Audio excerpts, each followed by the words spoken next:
So it is Easter Sunday. What a glorious time, and yet we live in a world so divided by fear, so full of all the things that are coming for us, and just day after day, moment after moment, except for those of us who are wise enough to forget these things, as other than telephones. Remember when these things were telephones? And not these weird cameras delivering news every second, way more than any human being could ever possibly take in a lifetime, let alone on a daily basis.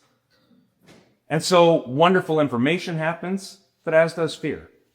And this is what today is about, is this faith over fear.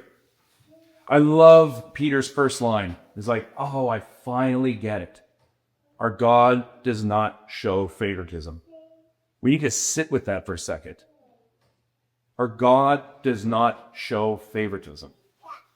This is not us hacking on ourselves, because the human propensity is to find the people that we like and to band together. There is safety in numbers, and that is fair, and that is legitimate, and this is how things work out. But sometimes over time that can slide into this area that we've got the right way of doing it. And I just always want us to come back to Peter's profound epiphany that that's not how God operates.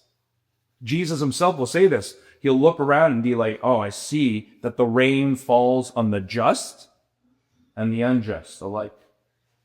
And one of the ways in which we're so far removed, not just from these understandings, but from Jesus' old culture, is for so much of my life, I heard that sermon preached. And be like, see, bad things happen to good and bad people.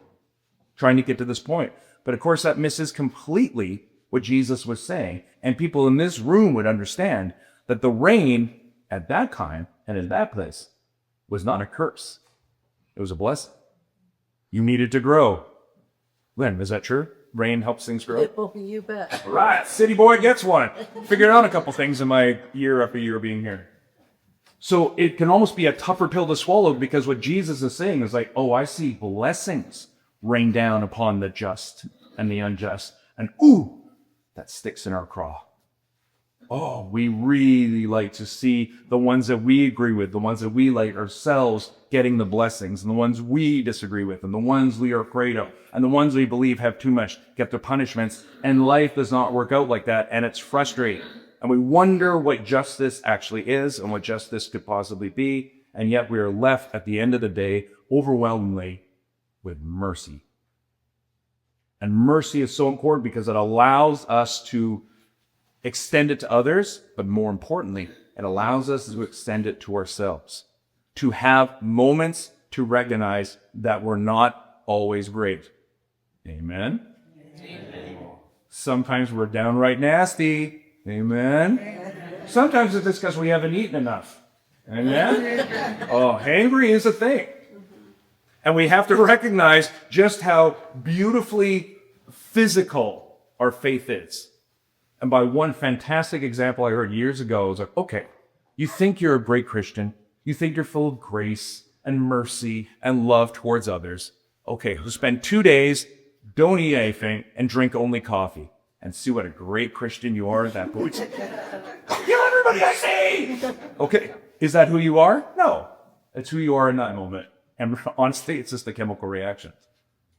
And so this mercy becomes so essential to ourselves because it carries us through our great days and our not so great days. It reminds us that even when we're not the best version of ourselves, the rain from our Creator continues to fall upon us. And that's something to celebrate. That the ultimate fear that all these prayer concerns are about, the ultimate fear that all of us are struggling with through health and psychological issues and all the questions, as our dear friend, who I won't say because it's online, is finding at the end of this chemo, is a glimpse of that hope. Because we all know what it feels like when we come through a dark time, and this time it went better. It went as we had hoped. You know, we plan for the worst, but we hope for the best. And this time it turned out well. Sit in those moments for a second. This is the stuff the Gospels try to communicate. In this, you see the ultimate gift of God. Those little moments of relief and joy and when that weight comes off. It's not permanent. It won't last. Jesus raised. No, yeah. So that was unfortunate because I was actually talking about him doing it to somebody else. Jesus raised Lazarus from the dead, right? Yes. Well, that's a good sign. I need some of this. Rose. And yeah, I did send you up there where Jesus rose because that is how it goes. So I do apologize. That's an Easter faux pas. Reminder to self, edit out that slurping sound I just made on the microphone because that'll be horrible for everybody online to hear that. Jesus raised Lazarus from the dead near the end of his public ministry, brings him back. And it's this unbelievable miracle. But we know that Lazarus would taste death. Lazarus does not walk among us today. So we know these moments are not fleeting, but like all things in this life, temporary. And like all things in our life, the tomb remains ever in front of us in all the different ways it makes us sicker and weaker and scared. It means that our love that we have in each other always comes with risk and a tinge of pain. None of us love perfectly. None of us are loved perfectly. We make do. We go through, and as Sharon said so perfectly, sometimes all we can do is sit with each other in these sad and scary times. So if you're at the Good Friday service, yeah, some people are like, I was stand up. So when we take attendance, that wasn't a shame thing. The Good Friday service, I talked about those who remained at the cross of Jesus, his mother, the women, when so many others had abandoned him. I talked about the fact that being a person of faith in Canada in the 21st century is a different experience than some of us in this room have experienced, and definitely what our parents experienced. Not a lot of people go to church anymore. That is just the reality of Canada. And so I talked about those who sat at the foot of the cross, witnessing this unbelievable defeat, this complete loss of hope. Not a loss of hope, a robbing of hope, the violent tearing away of everything they hoped was about to happen. But because they sat there, they were privy to words that others did not hear. And there's something beautiful and powerful and encouraging in those of us who are trying to humbly live out a genuine faith. And let's not look at what we think should be. Let us embrace what actually is. And so on this Easter Sunday, I want to finish that point up, because this Easter Sunday is not about the robbing of joy. It's about the overwhelming experience. What nobody thought was possible is that this dark moment became the greatest moment in human history. The moment that humans committed deicide, the killing of God, as the Gospel of John will say, even though the world was created through him, the world did not recognize him. And when he showed it here, preaching love and compassion and tolerance and elaborate favoritism, eventually that rubbed powerful people the wrong way, as it does today. Yes, thank you. That's exactly the reaction. You cannot monetize and weaponize compassion. You cannot weaponize and monetize love and open hands. These fists you can turn into something. Quit. What is the problem? Inevitably becomes who is the problem. And they will base that on all sorts of absolutely arbitrary ideas, sought only to divide us further, to build up our fear. And yet, as Christians, we claim to follow one who walked through the grave. Death itself holds zero sway over anyone in this room. Nothing. It is as threatening to us as a nap is on this Sunday afternoon, which, as you can tell by my eyes, is something I'm very much looking forward to. That's what today is about. We forget it. That's understandable. We're humans. We know so little. Amen?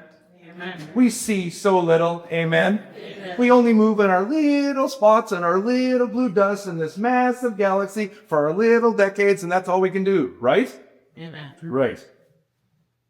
And yet that's exactly the thing that makes this thing we call life beautiful. It's so small. It's so precious. And according to these beautiful words, it's also incredibly sacred. And so on the day when the women wept in the dirt at the robbery, those very same women, 2 days later, continuing on in only a desire to serve a dead Jesus, whom they loved, are given the greatest reward ever. They're the first ones to see the resurrection. The first ones to realize that this is the greatest day in the history of humanity, and everything not only is okay, it's better than they could have hoped for. And that is the gift that our Creator gives to those who are faithful and patient, those who can sit in the death and the grief. It is also temporary. Amen? I know it feels like it's going to last forever. Every pain does. Time seems to slow down to a crawl, and will this ever end? And the answer is yes. And today's answer is yes, and the ending will be so much more powerful and beautiful than the pain itself and the beginning. And those women were full of fear as well, as were we all.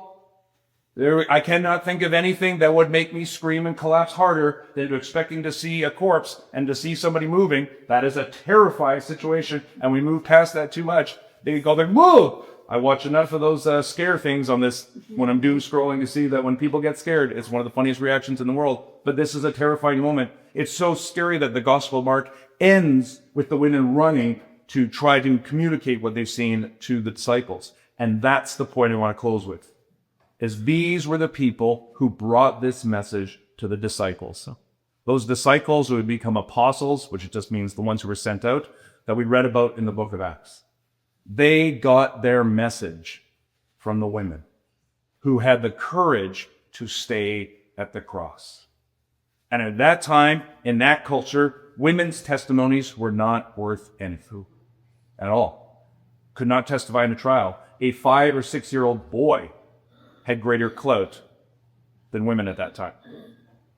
So to pick them as the witnesses to testify to the greatest and frankly most unbelievable moment was a truly crazy decision. And to their credit, the guys kept it in there and said, that's how it happened. That's how we're going to report it. And so I return once again, our God shows no favoritism. Our little camps, our little divisions are not how our God clicks.